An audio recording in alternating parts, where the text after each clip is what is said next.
It was hard, not just the physical aspect of things, but the internal weight that it held on me. Caused, depression, anxieties, fearfulness, many years of just trying to cope with it and coming up with solutions. Frustration's another one because of being told I can't help you. I just wanted a simple life. Have a career, a family, get married, have a house. I never really had that normal life and normal interaction, and that wrecked me. One of my favorite descriptions of like how I felt about this is I'm a confident man with no confidence. Because I carried this thing for over 20 something years. It was this huge cross that I had to bear, and you removed that cross. It was such a euphoria of a great feeling that this is now gone and it's not part of my life anymore. But what do I do?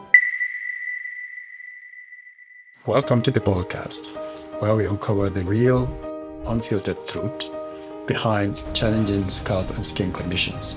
In this series, we'll explore how these conditions impact not just the body, but also the mind, spirit, and the lives of loved ones.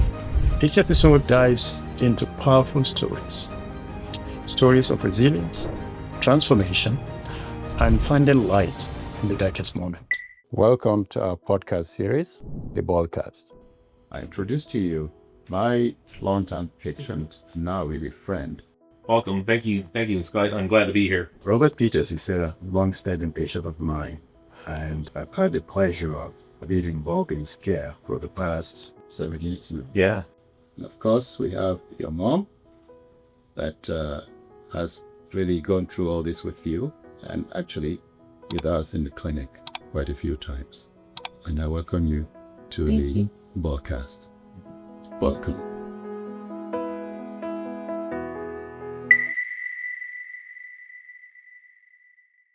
Robert struggled with a combination of scalp conditions, the most severe form of Acne Keloidalis Nuchae you can imagine, coupled with something called CBG, which is when the scalp falls on itself. In the case of Robert, we believe that the Acne Keloidalis Nuchae, which we'll keep calling AKN, contributed to the CBG. So Robert, Yes. what was life like for you before this treatment? It was hard, not just the physical aspect of things, but the internal weight that it held on me. Caused, depression, anxieties, fearfulness, many years of just trying to cope with it and coming up with solutions. Frustration's another one because of being told I can't help you. Did you at any point feel like, well, I've given up? Many times, now I'm 43 years old, and during that lifespan, I've learned that life goes on. It's a roller coaster. We have good days and bad days. There was many times where I just given up, and at the same time, there were many times where I tried to stay positive and continue on with the fight and try to figure things out.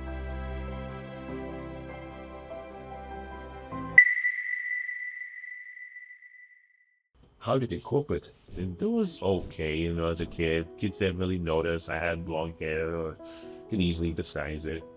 But it was really until I hit puberty where it started growing and manifesting. It's all about looks and wearing the latest clothes and shoes and, how you look, right? So that's when it all started getting worse for me. And for one of my first coping mechanisms was just to wear collared shirts. It's Acne Keloidalis Nuchae. And as you know, Nuchae is Greek for neck. So it starts off on the neck. And so that was my first solution, was to wear collared shirts to hide it. And as it progressed, it went from collared shirts to hoodies, to beanies, to bandanas, things of that long material, drape over and hide it. And then as I got older, it started moving past my neck and into my scalp. I would get asked, "Oh, do you have hair plugs?" Because it groups the hair follicles. Yeah. The tufted. We call it tufted. Yeah. Yeah, it does look like a doll's head. Yes, that's a good example of doll's head. Yes.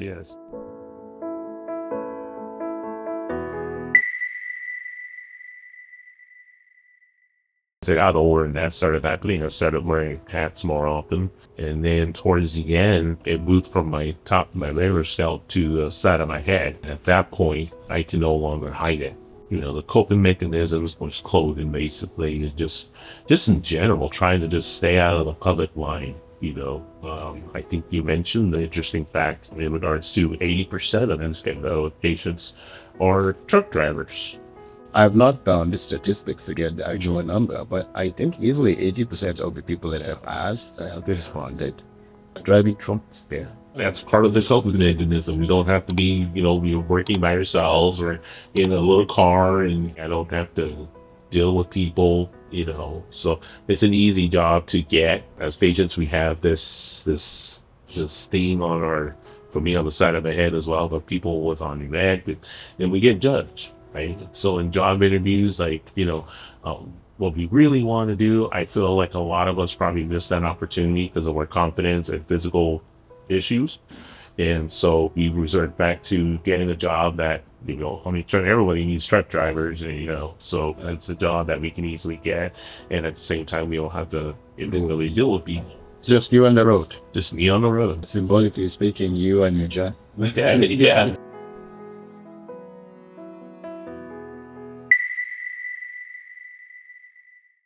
What were the kind of things that, you know, you wish you could do back then that, you know, this condition as you were from doing? General dreams and aspirations was just to, you know, have a career, a family, get married, have a house, things of that nature. Real simple, basic. It's never been something that's not reachable or attainable.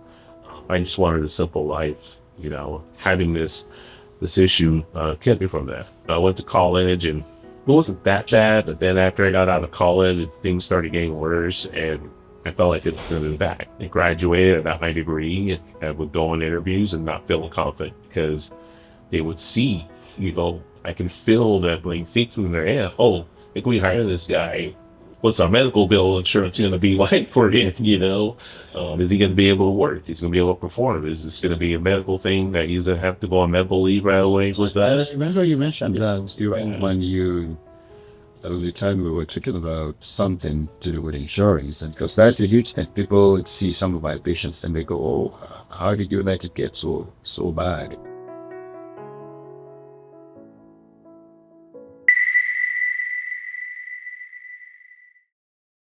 It was great to have the time to heal, but let's be honest, I was partially part of the problem because I had to live my life. I had to find a job and find house insurance and accumulate vacation time and rebuild my career from this. My aspiration was to have a career, and I felt like that held me back because, you know, from the get-go, right off the gate in the job interview, that felt like that got in the way.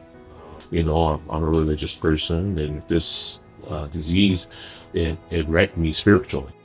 I stopped going to church because it's a place of non-judgment. It's a place that you should go and not be judged. But, you know, sitting in the pews, and I could just feel, you know, people behind me just staring at me, you know, and it felt very uncomfortable. Stopped going to church. Stopped being, you know, having that spiritual aspect. It's interesting that, like you said, this is a place that's supposed to be a place of good judgment, right? And then you go there, people for one moment forget that where they are. Yeah. They just cannot help but to sort of do what you dread going through walking in the street. Yeah. Usually when you have a problem, you fall back on your spiritual core, you know, for comfort. Yeah. And then you have a condition that actually interferes with your ability to do that. Absolutely. I would love to get married and have kids someday, and here I am, 43 years old, single, you know. You know, I see the stories of other patients, and some of them are married, but it seems like their condition happened a little bit later in life, and they had a chance to be, you know, a normal adult. You know, I've had this condition since I was a child, you know, and it's affected me since, you know, so it's like I've never really had that normal life and normal interaction, you know, and that wrecked me. One of my favorite descriptions of like how I felt about this is I'm a confident man with no confidence. Wow. I have a sister that we were talking about this earlier, and that was, she remembers me as a child, and being a happy-go-lucky kid, and very outgoing, playful, and whatnot. And that when this happened in my condition version, that went away. Now that this is done, I'm trying to get that back.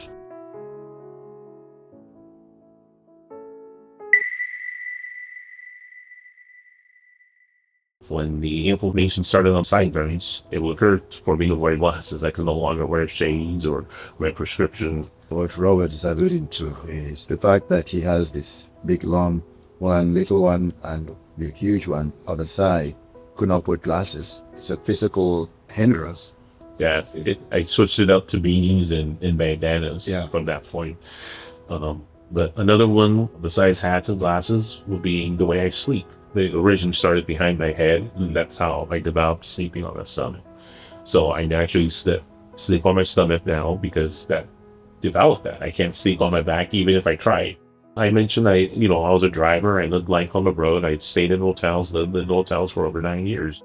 I had my own pillow. It was black because I couldn't sleep on a white hotel pillow because of my condition.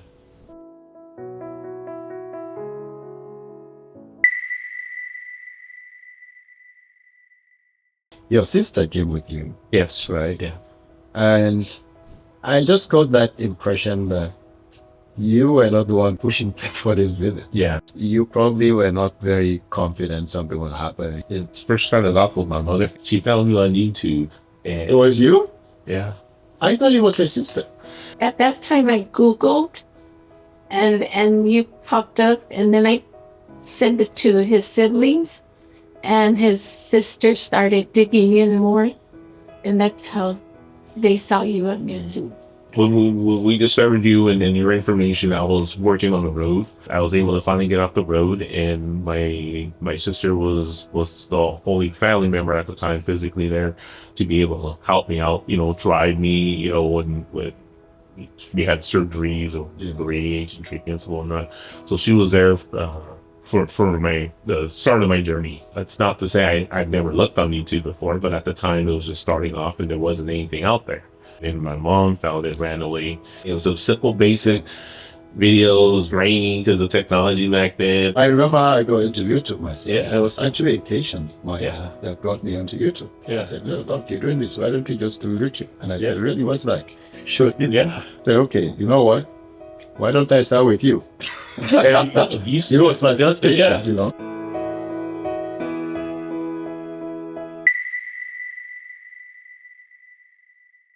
I recall when I first saw you, my thinking was, okay, I'm going to examine you, do some tests. I've never seen AKN this severe. Yeah. And I need to really go back and think about this and what to do. So, Yes. because we didn't come up with all the plans right away, if you recall, No. Yeah. right? Yeah. I actually started you on some conservative treatments, some Mhm. out of the box thinking kind of medication. Yeah, herbs. We went to herbs, ginger. Yes, and- I said, go and come back in about 2 months just Yeah. to see what happens, and then in the meantime, I'm gonna recalibrate and see what possibilities exist out there. Yeah. Especially given the fact that I did not give you any definite answer right away. Mhm. I decided over the treatment that was not as effective. Did you almost give up on that?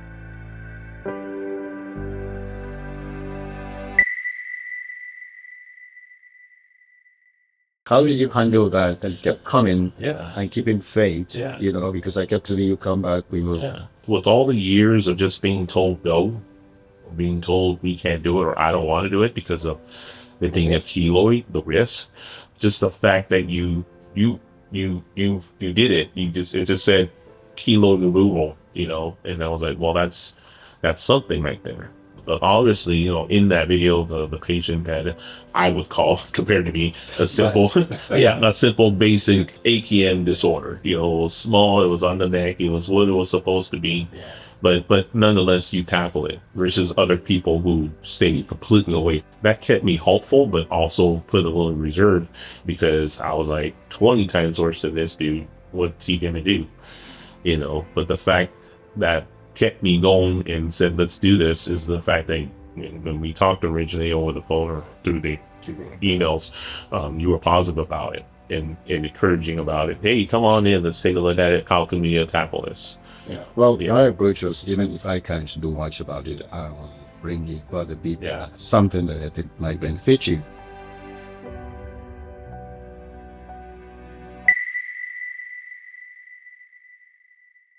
Fact is, nobody has tackled your condition. Yeah. We had to think outside the box, come up Yeah. with solutions based on, scientific evidence of Yeah. what we think is causing the disease. If you recall, I even consulted an doctor. Because at some point, I thought we might have to remove your skull. Yeah. Yeah.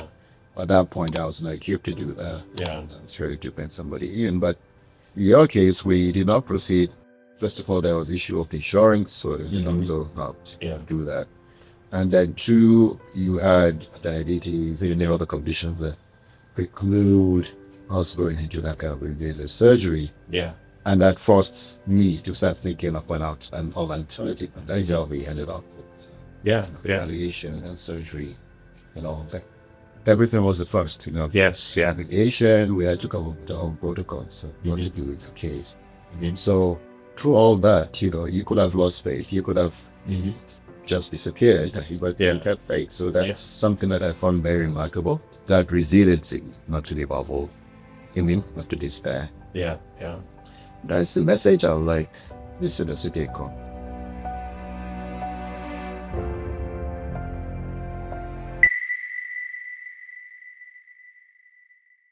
First of all, it's a discovery that you actually initiated all this and kind of orchestrated that, during the surgeries. The one thing that struck me, and that's when you really came into limelight, was when you showed up after one of the surgeries and you had the cell phone, if you recall, and in that cell phone was a picture of baby Robert when he was a baby. And he was just showing that to me, it moved all of us. I mean, no, there was no dry eyes in the room that day when you did that. What was running through your mind at that point?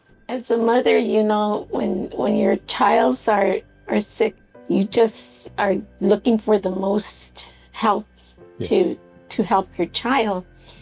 And so through the years, I was just feeling like I was losing this child that I had.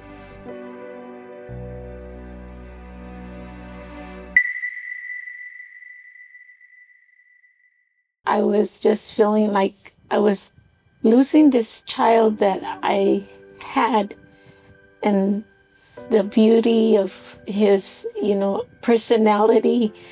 One of the things is that he was like a cuddly bear with his siblings. Yeah. And so when I started seeing this and seeing how his sisters were starting to go back to that time where they just were not dealing with the problem and just seeing the future of him, just carrying that picture just reminded me of the hope that we carried on all the time. Yeah. It was such a poignant moment, and I guess in your thinking, you could see hopefully that he was improving, things were getting better. It's almost like a catharsis. I've seen it in other patients actually, who get very emotional just at the realization that this problem is about to be resolved or something. So that was something to see.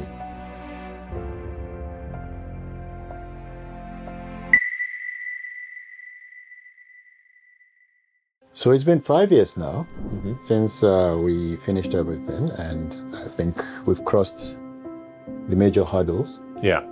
Your situation actually is unique in the sense that with most patients, we're done and then we don't ever see them again. Yeah. In your case, because you are really living life, going through jobs, moving from one state to the other, all that stuff. And we still had this little thing we had to do, so we kind of kept in touch. But it's been 5 years since we really did the major work. Yeah. And in those 5 years, you've gone through so many life situations and experiences. Yeah. So I'm just curious, in those 5 years, how have things changed for you, career-wise, socially, and spiritually?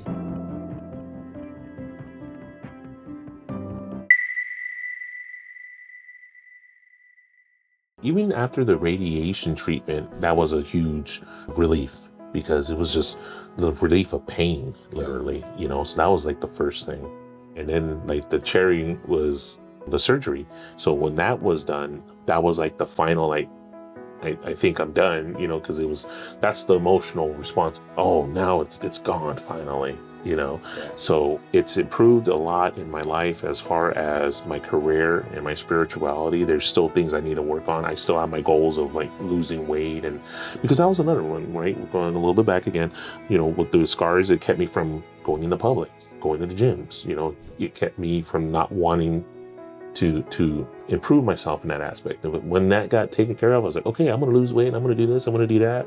It allowed me to go on better interviews. I started working, building my career. And now I'm at a place that I'm happy. I'm doing what I love best. I work in a wonderful aquarium where I get to work with great people and animals and do all kinds of cool stuff. So it's great. It's improved my life in that aspect. I go to church now and feel comfortable. So I feel like I'm getting my spirituality back.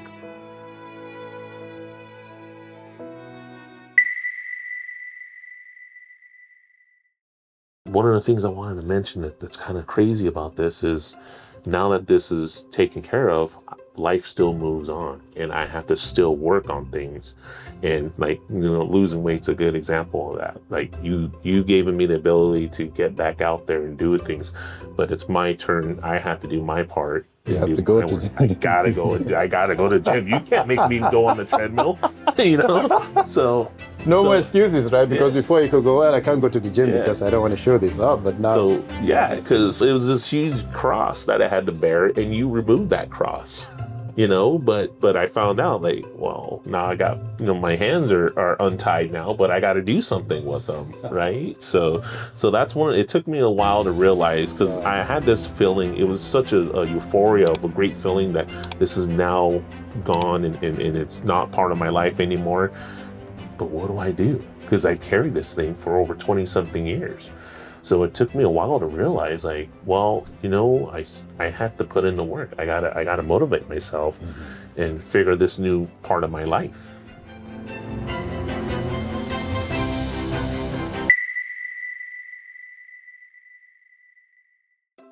part of the human condition is that we always look for a cross to bear, regardless of what happens, right? So this major cross, boom. Now I have a new cross. Yes. So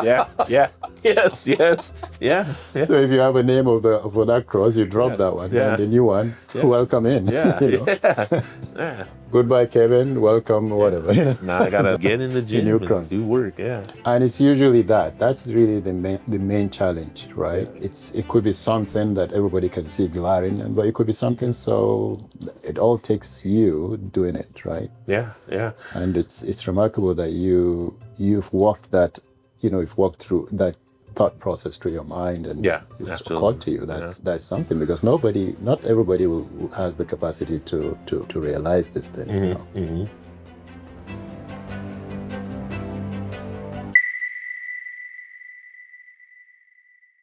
For me, it was physical. It was visible. For a lot of people, it can be more internal. People deal with a lot of mental issues, alcoholism, personal problems and all that. It's still a cross that they have to bear, and they have to put work into it to make it better, and that's what I realized. Mine was just a physical thing. And when you literally took the cross off, or, it's like you said, we got a new one now that came in, and I was like, I had to come to a realization, like, oh shoot, I should be feeling great for the work that Dr. Yu's on, and I have been, but I felt like it was going to fix my life. Now that obvious issue is gone, but now welcome to the problem everybody is welcome facing. To the world. Now that you're quote unquote normal, exactly. You have to. So that's it. Yeah. That's the stuff of philosophers have pondered over this for thousands and thousands of years. Yeah. And you have found this in your own way. This is like a spiritual awakening for you because of all this that has happened.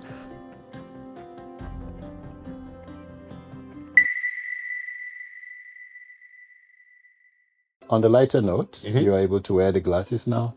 I'm able to wear glasses. I'm wearing a hat right now. Yeah. So, yeah, it's just a joy to be able to. I have to constantly remind myself of where I was back then and where I am now, to not get depressed, not let down, not to judge myself too much. I'm still this weight, and oh, I'm still single, or oh, I'm still, you know, it's instead of beating myself and judging myself, it's think of the positives.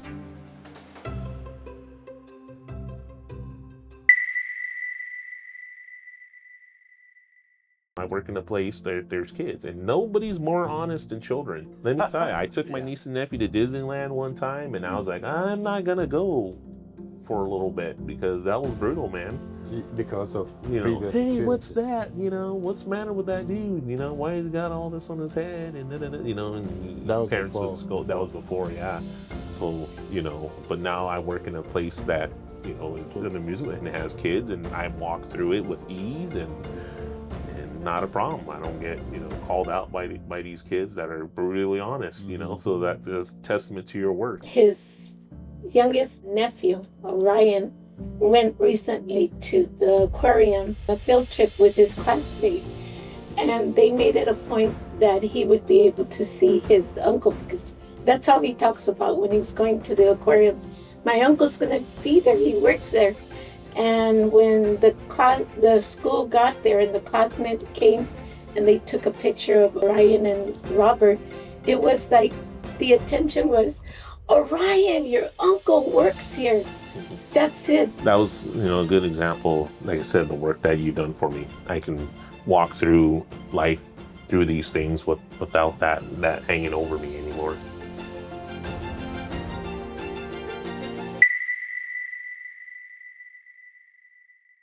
After the inflammation and everything was resolved, because previously you always have to scratch and all that, Yeah. you still find yourself scratching. It's lessening, but in the beginning it was very bad, which was, you know, I heard it before, but correct me if I'm wrong, you're the doctor. It's called phantom limb, like when somebody gets an arm with or amputation, leg you or still feel amputation, you still have yeah, a you leg. still feel. So when you removed my scar tissue, it felt like it was still there mentally, because so I would find myself at night still scratching. That was a little disorder that I picked up when this got really bad. Was Yeah. I guess it's called picking. Like you pick your scabs, or, you know, you pop your zits, or you do, you know. So I was that, you know, doing that just because of the inflammation in the ear skin. You know, no, it's a natural reaction, right? When anything, you have a mosquito bite, you How long scratch did it it. take for you to acclimate to the new situation where you realize, oh, I don't have this anymore? That was probably somewhere about 6 to 8 months, and then once in a while I still do it, but it was pretty aggressive, because, you know, like you carried something around for 20 something years of your life, you know, and like your brain, I guess, just naturally feels like it's still there, It's still you know. there. So it took a while for me to get over that. This was, you know, while in between the surgery and the radiation treatment.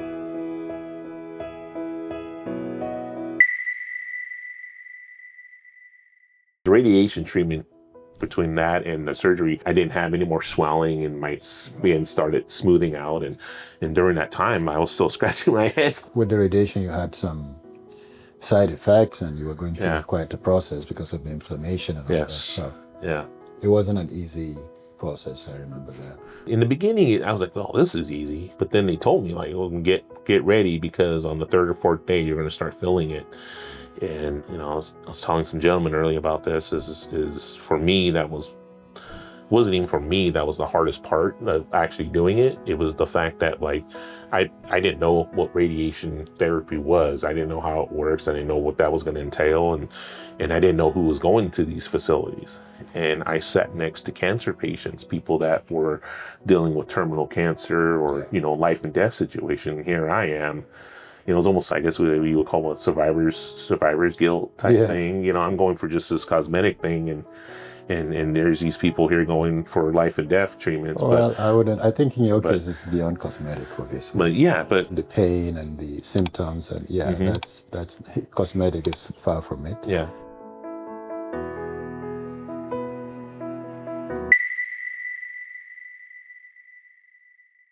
One thing that I want to emphasize here is the coping mechanisms you've mentioned all the things that you've done that really shows how resilient your spirit, how strong your spirit is. Yeah. I can't emphasize the role of having family support, right? Because obviously your mom and your siblings played a huge role in this. And it's really great that you have that support system. Yeah. Because we live in a society today where a lot of people don't have that. Yeah, absolutely. I couldn't have done it without my families.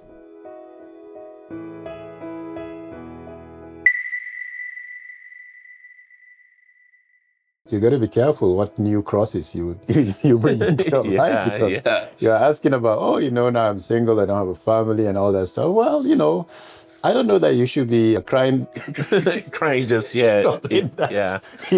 because you never know. Be careful what you wish for until you get it. You might be like, Well, I like you to might think really love being your single older. life. Yeah, I like to think being older, made me a little smarter, so. So, what I'm saying is that, like they say, gratitude is everything. Yes.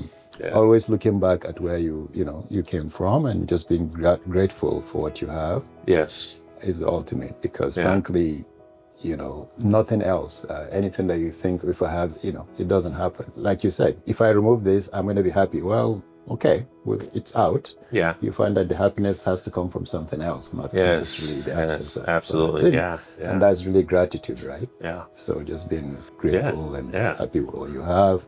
Yeah. And every other good things will follow this year, right? Right? Yeah. So it's happening, right? This is gone, and the career is going well, spiritually things are going well, then naturally everything else will follow. Yeah. Yeah. We just have to make sure you end up with the right person. Yeah, that's the trick. Don't start wishing, I wish I had my AK. Yeah. No way.